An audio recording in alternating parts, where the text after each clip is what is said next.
kooti endala ate era nga alimandate yongezeddwayo kooti yonna nekibeera ekibuuzo ekitwabuuza nga amakomera nti mukutteyo ku biragiro byani era n'ateekayo okusaba okugamba nti mumuleete mwogere lwaki mumukutte okusaba okubadde ku ludda okuweebwa olunaku awamu ndowooza tujjiganye munnamateeka muganda waffe Dr.Kizza naye yateekayo okusaba kwekumu nze omu ku bannamateeka nkyeyaleero twasinkanye omulamuzi kusanga 3 ne muganda wange Jude Byamukama mu nsonga z'emisango egyo gyombi oluvannyuma lwakwogera n'okwogera n'asooka n'atuwa ennaku z'omwezi 25 wiiki ejja nti gyombi emisango gigenda okujja tukimanyi nti ne kkooti ya Buganda Road Dr.Kizza Besigye bwe yajja wiiki ewedde nabo bannamateeka era bali basabye nti bamuyimbule omulamuzi ne naawa ensala naganya ensala gana giwanga 2 lwe lwokuna luno era mmanyi nti waliwo nebibadde bigenda maaso wabweru wa kkooti mu palamenti abamu babigoberedde newalala okwogeraganya okw'abantu abalala emabega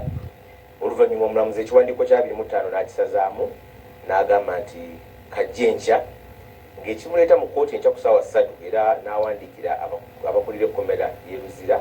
bamuleete enkya ku kkooti ya civil high court kkooti enkulu gavumenti eyogere lwaki emukutte kubanga tulowooza nti alina nsonga lwaki emukutte era kyekimu ne Dr.Kizza naye ne bamuwa enkya ssaawa 4 era ebiwandiiko byombi bwe buzibidde nga bimaze okutuuka ewakosa akulira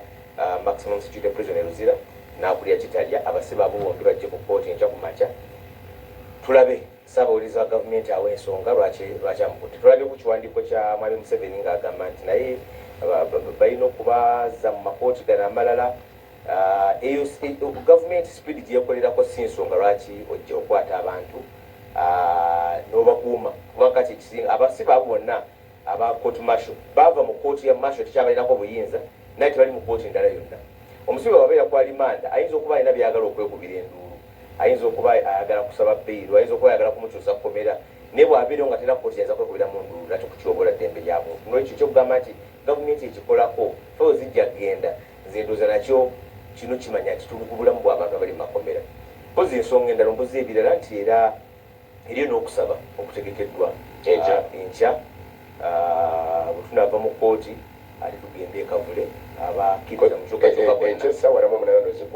enkyesanaweziggwako President lwakyalemedde nnyo ku nti mu kifo ky'okugamba nti Dr.Kizza bamute musooke mubuuze bamukwatira ki mu kiwandiiko kya abategeeza ki eyo gavumenti erina obuyinza okukwata omuntu yenna bwerowooza nti erina omusango ekyo tekiri mukubuusabuusa ekiriwo nti bw'omukwata amateeka galagira engeri gy'omuyisa Dr. Besigye ndowooza y'omu ku bantu abasize okusibwa mu Uganda n'okuvunaanibwa era sirowooza nti sijjukirayo myaka 10 egiyise omusango gwali gumusenze era naye bwe yasimbibwa mu kkooti omwaka oguwedde bamujjukira mu kooti martial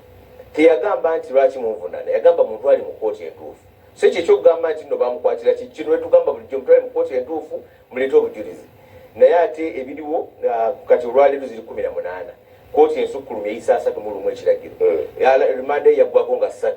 kakati ennaku ezo zonna lwaki bati bamutwala mu kkooti entuufu ani aganya ani akiremeseza ekyomutwala mu kkooti entuufu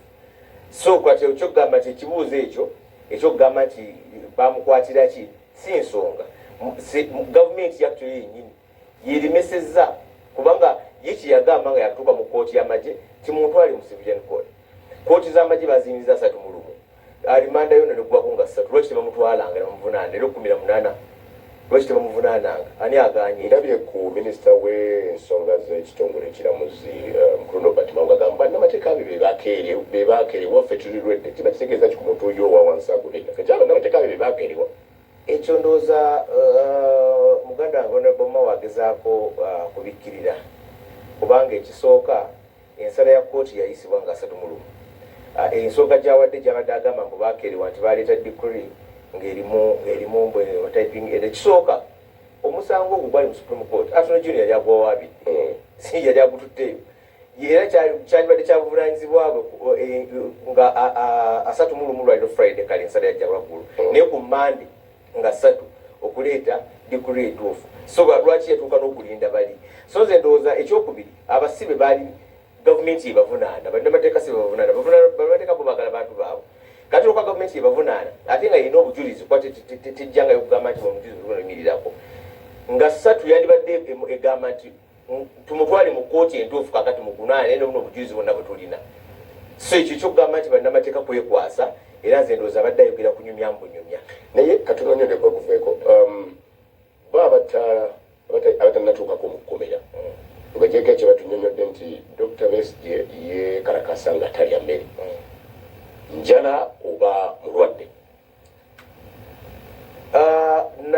Yasisinkana bannamateeka be ku lwokusatu lwa wiiki ewedde era n'abagamba ekisooka ye tennateeka kwekalakaasa n'abategeeza yali tennabakutandika kwekalakaasa last week ku lwokusatu n'abategeeza nti agenda kutandika naye n'abategeeza nti yali munafu nga pressure ye eri waggulumuko. Okwekalakaasa ddembe kuba okozesa ekikuliko era ndowooza ekyokwekalakaasa oba civil disobedience Dr.Kizza Besigye si mupya ku kyo naye oluvannyuma n'atandika okwekalakaasa okwo era ekiwandiiko kya Museven kigambye nti abadde afuna badoctors be kitali kituufu nnyo kubanga badoctors be yabafuna ndowooza kiro kiri ekya weekend okusiza ku b'eŋŋanda ze bagamba omulundi ogwasooka ne babakubira essimu ate mu kiro ne babagamba nti mujje muleete omusawo. So okusinziira ne mwami Mao byayogedde mu palamenti nti commissioner general amugambye nti amaze ennaku nga yeekalakaasa so yeekalakaasa okulaga obutali bumativu engeri gyayisiddwamu era ndowooza ne mwami bali omusi omuwulira bwe yeekikiitiriza nayingira mu kisenge ky'omusibe. Honorable Betty Nambozi, ssemateeka waffe nnyinga ensavu mu omwende bawa obuyinza okubaga obulungi amateeka ku lw'obulungi bw'eggwanga lyafufugibwa obutuufu ku byemulaba nga palamenti musirise busirisi ate tusirise busirisi kubanga abantu basooka naye palamenti kiki okuva ensonga zino we zaabeerawo bayitawo ensonga zino tezitandise na Dr.Kizza Besigye. President Museven aludde ng'akwata bannansi n'abatwala mu kkooti z'amagye nga yeeyambisa okutaputa obubi ssemateeka abantu bwe balowooza nti etteeka erifuga amagye ate lisobola okutondawo ekintu constitution kyetaatondawo. Tulina ekkooti mu mateeka kanziyite ekkooti olw'okwanguyiza abatuwuliriza. Tulina ekkooti mu mateeka eziwuliriza emisango gy'ebitongole nga ku masomero eriyo disciplinary committee, mu parliament mulimu rules committee, police erina gye bayita police court, amagye galina eyo tribunal yago kati gye batongoza nefuuka court martial n'ebitongole ebirala. Ndowooza na wano ku NBS wano mulinawo akakiiko akakwasisa ki empisa kakati mwami Museven yakwata akakiiko akakwasisa empisa z'amagye n'agenda ng'agenda akakukuutiriza n'agamba nti omuntu yenna kasita atandika okweyisa mu ngeri emufaananya ab'amagye naye aba yeyeesabidde yekka okagendamu. Naye tugenda omwetegereza nga byayogera si bituufu kubanga abantu bangi abakoze ebintu ebyekukuutiriza eby'amagye ate batatwalayo n'abatwala mu kkooti zino entongole.